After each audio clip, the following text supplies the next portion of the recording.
Blessed morning po sa ating lahat. Salamat po sa Panginoon dahil pinigyan po tayo ng panibagong araw at pinagkatiwalaan po tayo ng Panginoon ng panibagong lakas, sigla.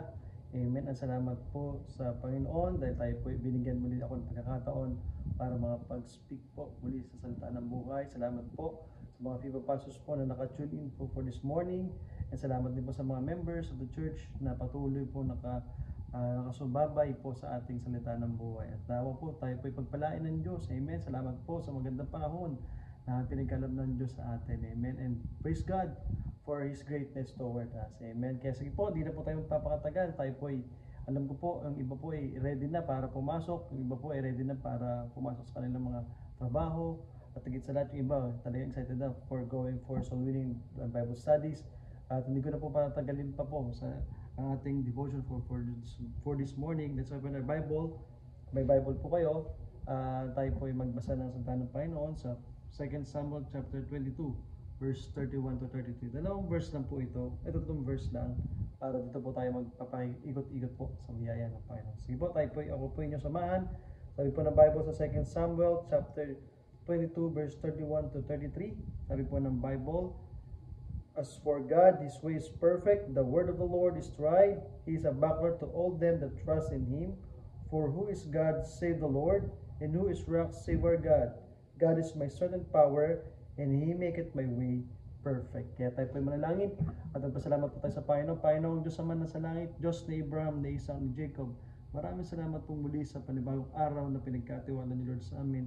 Salamat Panginoon sa kalakasan na pinagkaloob ni Lord ngayong araw na ito. At basahan niyo Lord kami ng inyong banal na Espiritu Panginoon. Nanawa po Panginoon, kami po inyong puspusin Panginoon at kami po patuloy na ingatan ninyo sa inyong awat biya. We praise and thank you Lord for all the blessings na pinagkakaloob niyo Lord sa bawat isa sa amin. Tigil sa lahat Panginoon sa aming devotion, kami po inyong samahan na ang pag-aralan Panginoon ay ito po ay magbigay sa amin ng kalakasan. Patawad Panginoon sa lahat ng aming mga pagkakamali, pagkukulang sa inyo, at kami po inyong linisin ng inyong banal. At higit sa lahat, we pray for the peace of Jerusalem, Panginoon, at tulungan niyo Lord sila na makilala Lord nila kayo bilang kanilang Misaya, Panginoon. Kaya binabalik ko po pasalamat sa matamis sa Panginoon Kristo Jesus sa Misaya ni Israel. Amen. Kaya ang topic ko po for this morning is about the God who strengthened through prayer. Amen. The God who strengthened through prayer. Alam niyo po mga minamahal, itong 2 Samuel chapter 22 verse 31 to 33. Ito po ay isa sa mga favorite chapter ko. Amen mga minamahal. Isa sa mga pinaka-favorite verse ko ito sa verse 33. Naka-focus po din, God is my strength and power and He maketh my way perfect. Kaya yan po ang aking life verse po as a pastor and as a believer of Christ. That's my life verse. 2 Samuel chapter 22 verse 33. God is my strength and power and He maketh my way perfect. Kaya sabi po ng Bible na para natin maintindihan po, King David Song of Praises po remind us of God's strength. It focus on prayers, deliverance that connect us to God, perfect ways in protection and power. Amen. Kaya itong si King David, sinulat niya po itong 2 Samuel chapter 22 na ito po papuri sa Panginoon na despite of all things na nangyayari sa buhay niya, sa struggles niya, ganyan ang Panginoon sa atin. Amen. That's why we're intent to pray that God who strength through prayer. Amen. Kaya dapat po tayo bilang isang anak ng Panginoon ay maalala natin na meron tayong Diyos. Amen. That God is there for us to save us. Amen. Kaya yan po yung gusto ng Panginoon sa atin. According po sa verse 31, sabi po ng Bible, as for God, His way is perfect, as the word of the Lord is tried. He is a buckler to all them that trust in Him. Maliwanag po mga minamahal, no? Number 1 point na naobserbahan ko po dito sa 2 Samuel chapter 22 verse 31. As for God, His way is perfect. Number 1 is prayer remind us of God's perfect ways. Amen? Ito po ay nagpapaalala sa atin na ang Diyos natin ay perfect. Amen? Kaya tayo po, minamahal, gusto ng Panginoon ay lumakad tayo sa kanyang kabanalan. Alam ko po na mahirap lumakad sa kabanalan dahil dito sa sistema ng mundong to, ang dami pong kaguluhan sa mundo po natin. Ngunit ang Diyos ay napakadakila sa bawat isa natin. As for God, His way is perfect. Amen? Tandaan po natin, ang gawa ng Panginoon ay perfect po yan. Amen? At ang Diyos ang siyang bahala sa atin. Nobody knows what the future is but God knows it. Amen. Alam ng Diyos ang future natin, pero dahil ikaw po ay anak ng Diyos, ikaw po ay sumusunod sa Diyos, ang Diyos ang bahala sa iyo, sumunod ka lang. Amen. You should follow His steps. That's why you should always ask God, Lord, tulungan mo ako. Help me to overcome my challenges every day in my life. Amen. Kaya po, ang gusto ng Panginoon na ang pag tayo po pala ay napipray, ipinapalala sa atin ng Diyos na ang Diyos natin ay ang kanyang daan ay matuwid. Amen. At walang ibang tamang daan kundi sa Panginoon lamang, mga minamahal. Amen. And prayer help us trust God, wisdom over our own self. Amen. Ibig sabihin po, ang ating panalangin sa Panginoon, tutulungan natin sarili na, Lord, we seek God's wisdom. That's why you and I, as a believer of Christ, believer in faith, amen, we should follow and ask God's wisdom para ma-establish po natin ang ating sarili sa Panginoon. Despite of our busy days, amen, despite of our busy schedules, amen po mga minamahal, no? Alam ko po, marami tayong ginagawa pero ngunit ang Diyos, gusto ng Panginoon, magkaroon tayo ng personal quality time sa Kanya, amen. Yan ang gusto ng Panginoon. Wala pong masama po na maging masipag ka sa lahat ng aspeto ng trabaho ninyo, maging excellent ka, mag-excel ka, walang problema dyan. Amen. Pero wag mo kakalimutan yung quality time, talking to God. Amen. Yung praying time sa Panginoon. Kasi gusto ng Panginoon, magkaroon tayo ng tamang relationship sa Kanya. Na yung ating communication, constant kay God. Kinukwento mo ba sa lahat sa Panginoon? Dapat it should be. Amen. Dapat po kinukwento mo sa Panginoon na lahat na nangyari sa buhay mo. Amen. Kaya dapat po, huwag kang mayak kay God. Okay? Kung meron nga tayong ka-sharing ng ating problema how much pa kaya si God na pwede natin talagang lapitan at ating siya dakilang solusyon sa ating buhay po mga minamahal. Amen.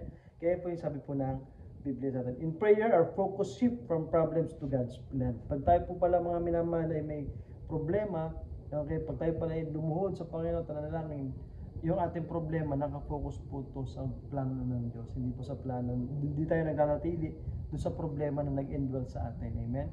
Kaya tayo po mga minamahal, gusto ng Panginoon, ikaw at ako, we should strive sa Panginoon na, Lord, remind me in your ways. Amen. God's perfect ways. The prayer remind us of God's perfect ways.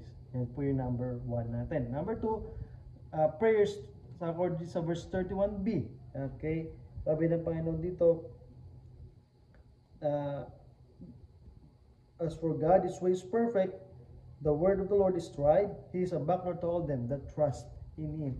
Okay, so according sa 31b, prayer strengthen our trust in Him. Amen. Ang panalangin, tayo po ay nagkakaroon ng totoong pagtitiwala sa Panginoon. Amen. That's why we should pray to God, strengthen our trust. Pinapalakas sa panalangin ang ating pagtitiwala sa Panginoon. Amen. Despite na alam natin na mukha na tayo, wala tayong dehado na tayo, pero andyan ang Diyos. Amen. Kaya sabi ng Bible, sabi ng Panginoon ni King David, as He is a buckler. Ang sabi po buckler, ito po yung ating kalasag. Ito po yung ating shield. Amen. In time of our great problem. Amen. Kaya tayo po, ang panalangin sa Panginoon is prayer is an act of trust. That's why we should pray to God because we trust God faithfully. Fully. Amen. Faithfully and fully. Amen. Talaga pong gusto ng Panginoon na tayo po, ang ating Diyos ay talagang totoo nating sandigan. Amen. Kaya tayo po mga minamahal, gusto ng Panginoon, pag ikaw pala ay nagpipray sa Panginoon, ikaw po ay nagkakaroon ng binibuild mo yung trust mo.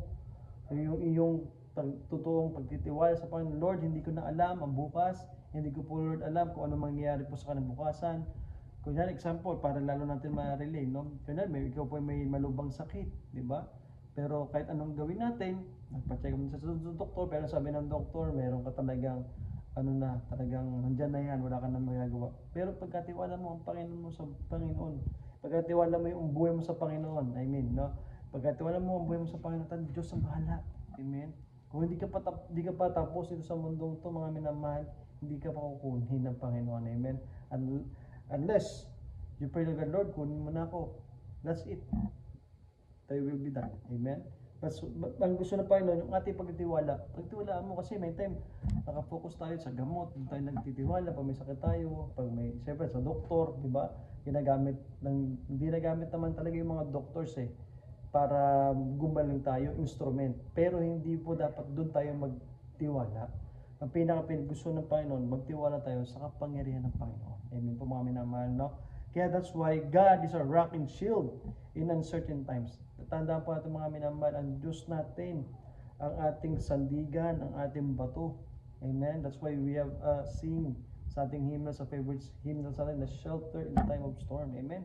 Tayo po ay meron tayong kublihan. Okay, meron tayong sandigan sa oras ng ating bagyo sa buhay, which is we need to pray to God faithfully. Amen? Kaya tayo po mga minamahal, alam ko po na talagang gusto ng Panginoon, ikaw at ako ay magpatuloy, magtiwala sa Panginoon. Alam niyo po ba mga minamahal kung bakit tayo nagkakaroon tayo ng mga ganitong problema? May mga pagsubok tayo para lalo kang maging maganda. Okay? Para lalo kang maging kuminang. Amen? Maging outshine ka. Amen? Yan po sabi ng Panginoon sa atin eh. Okay. Example na lang po para lalo natin maintindihan, no? Yung pag-process po ng gold, no? Yung gold po is isa sa mga shiny, pinakamahal na elements yan, no? Minsan sinasanglayan, minsan nanakaw yan, di ba po? Pero yung gold po, mga minamahal, no? Kaya iba, yung gold is symbolized. Talagang ito ay precious. Amen? Mahalaga. Okay? Alam niyo po ba, yung pag-process po ng gold, hindi po siya madali. No? Ang process po ng gold is talagang mabusisi ang kanyang paggawa bago siya lumabas sa totoo niyang kinang. Okay po? Ibig sabihin po, ang gold talagang dumaan sa matinding proseso. In extreme heat, extreme cold, or something like that po, mga ganyan. Ngunit, para maging highest value. Amen? Ganyan tayo mga minamahal. Kung bakit tayo minsan may problema, may pagsubok tayo, pero hindi natin alam na hinahanda ka pala ng Panginoon. Inuhulma ka pala ng Panginoon para lumabas ang iyong tunay na kagandahan at kuminang ka sa mundong ibabaw na ito. Amen? Kaya tayo mga kapatid, patuloy lang po tayo na manalangin at lumuhod sa Panginoon that God will empower us. Tandaan po natin yan. Gusto ng Panginoon, ni Lord, na lumakas tayo sa ating pananampalataya sa Kanya through prayer. Number 3, according po sa verse 33, sabi po ng Panginoon, God is my strength and power, and He maketh my way perfect. Maliwanag po, no? Sabi po ng Biblia sa atin, God is my strength and power, and He maketh my way perfect. Isa po sa mga favorite verses ko to, na talagang pag tayo po pala ay nanghina, okay, in the time of our pagod na tayo, okay, pero nandiyan ang Diyos ang ating strength and power, and He maketh my way perfect. Kaya number 3 points ko is the prayer empower us with God's strength. Amen? At totoo po yan mga minamahal. Pag tayo po ay nanghihina sa ating physical na buhay, sa ating spiritual life, wala tayong ibang pwedeng gawin kundi humingi ng tulong sa Diyos. We always kneel ourselves to God. Kneel and pray to God. Prayer is where weakness meets God's power. Amen? Pag tayo po pala ay nanghihina, malumuhod ka lang. Okay, surrender mo. I surrender all to God. Amen? Talagang yun ang gusto ng Panginoon. Kaya through prayer, we are equipped for life battles. Amen? Kaya pag tayo po pala mga minamahal ay patuloy na nagpipray. Amen? We equip ourselves for life battles natin. That's why we are intent to pray daily. Amen? Every time na we woke up sa pagkagising na sa umaga, i-pray ka. Okay? Kneel and pray to God. Okay? Mamamaya, pag nagising ka, diretso na agad, ilamos, ligo, alis. Diba? Wala nang kausap-usap ng Diyos kasi may salita namang buhay na eh. May online streaming naman, doon na lang ako. Hindi po mga minamahal. Ito po, salita ng buhay is instrumento lang to, kadagdagan lang. Amen? Dapat po, magkaroon pa rin po tayo ng sarili nating praying time, quiet time, para sa Panginoon, para tayo po ay mapaglabanan natin ang pitan ng laman, ang kalaban. Ang tandaan po ating kalaban po, 24/7 po yan, tatrabaho eh. Diba? Kaya tayo po ay patuloy na dapat magpagamit sa Panginoon, sumunod sa kanyang prinsipyo, sa kanyang salita. Amen po. Para tayo po ay panakasin. Kasi ang gawain ng Panginoon ay ito po ay perfect sa harapan ng Panginoon. Pag tayo pala ay sumusunod sa kanyang kalooban. Ano po ang gusto ng Panginoon sa atin? The God who strengthened through prayer. Ito po yung ating summary. Okay, number 1, prayer reminds us of God's perfect ways. Number 2, prayer strengthens our trust in Him. And number 3, prayer empower us with God's strength. Kaya tayo tandaan po natin mga minamahal, prayer remind us of God's perfect way. Amen? Ng Diyos, nire-remind tayo pag tayo pala nagpipray sa Panginoon, sa Kanya, malapit sa Kanya, i-reveal niya yung Kanyang perfect na daan para sa iyo. Amen? Hindi ka po niya ililigaw. Amen? Kundi dadaling ka niya sa takdang lugar na makikita mo ang Kanyang presensya. So sabihin mo, Lord, you are true to myself. Amen? And talagang you are surrendered to God. Amen? Pangalawa, prayer build trust in His promise. That's why we should claim the promise of God. The Lord, sabi nyo, i-tried ko kayo. Lord, sabi nyo, paniwalaan kita. Amen. You believe on that. Claim the promises of God. Amen. Wala pong masama sa pag-claim ng promise ng Panginoon.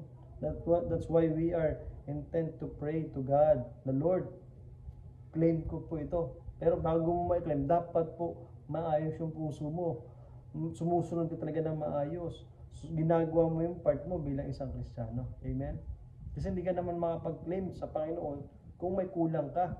Kung hindi kompleto yung kumbaga sa application, kung hindi incomplete, hindi ka makapag-start ng work. Di ba? Diba dapat complete requirements para ma-claim mo yung promise ng Panginoon. Amen? When we claim God's promise, dapat po nakikita ka ng Panginoon. Number one, you're still faithful. Pangalawa, ano ka sa Panginoon, talagang dedicated ka when you pray. You have a personal devotion to God. Amen? Dapat po ganun po. And lastly, ginagawa mo na maayos yung prinsipyo ng Panginoon. You obey the principle of God in any aspects of life. Amen? In any aspect of Christian life. Ay, mga minamahal, no? Dapat po, hindi lang po sa church, ikaw ay Kristiyano, pati sa labas, Kristiyano ka din. Amen? Magpapatotoo ka na ikaw ay Kristiyano, tumatayo sa totohanan sa Panginoon. And lastly, prayer give us strength to overcome. Amen? Yan ang gusto ng Panginoon. That's our conclusion. Prayer remind us of God's perfect way.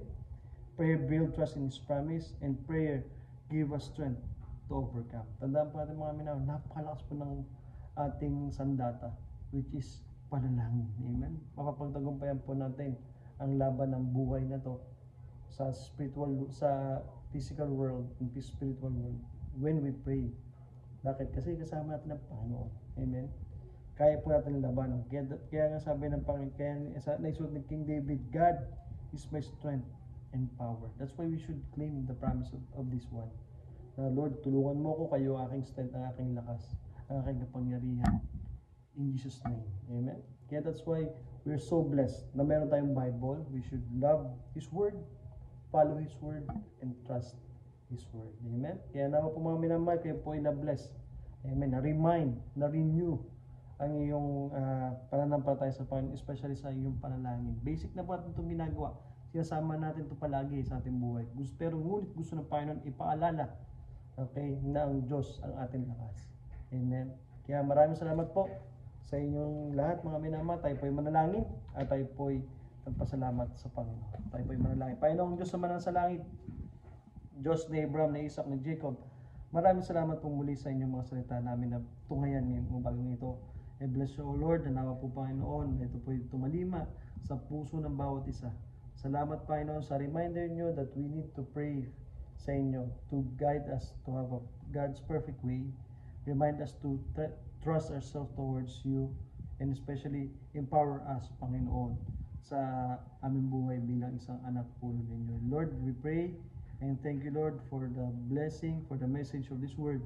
Panginoon, tulungan niyo, Lord, na pagalingin niyo rin, Lord, ang mga karamdaman. Panginoon, i-bless niyo, Lord, sila. Nabigyan niyo, Lord, ng bisa ang kanilang mga ininom na gamot, Panginoon. At kayo po ang dakilang Diyos na makapangyarihan. At ganoon din, Panginoon, sa mga kamag-anak ng Lord namin na hindi ba po, Lord, na kilala kayo bilang ang kanilang tagapagligtas. Nawa po, Panginoon, magpadala kayo ng mga missionaries, Panginoon, or mga soul winners to win them, Panginoon. At gamitin niyo, Lord, kami, Panginoon, lalo, Panginoon, to share the gospel as a Christian life, Panginoon. Ipakita, Lord, namin sa ibang tao na kayo po, Panginoon, ang aming Diyos sa sandigan at katotohanan sa aming buhay. Panginoon, Diyos Ama, maraming salamat, Panginoon, sa pag-ibig niyo, Lord, sa amin. And when we pray for the peace of Jerusalem, na-bless you, Lord, sila, bigyan niyo, Lord, ng katalinuhan yung kanilang namumuno, Panginoon, at higit sila, Panginoon, magkaroon din sila, Lord, ng salvation, Panginoon. Tanggapin nila kayo bilang kanilang Messiah, Panginoon. Kaya binabalik ko po ang papuri pasalamat sa matamis sa Panginoon Kristo Jesus, na Messiah ng Israel. Amen. Kaya maraming salamat po mga minamahal sa inyong oras, amen, sa inyong minuto na nagsubaybay po sa salita ng buhay. Nanawa po kayo po pagpalain ng Panginoon. May the Lord God bless you this whole day. Amen. Nanawa po, kaya po natin yan.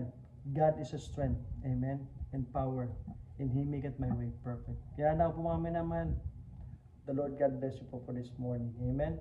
And sige po, sa susunod po ulit, pagkita-kita muli tayo sa salita ng buhay. Salamat po mga FIFA pastors, sa mga members of the church, at sa mga bagong tune in po sa salita ng buhay. Kayo po ipagpalain ng Panginoon. May the Lord God bless you. In Jesus Christ's name, amen.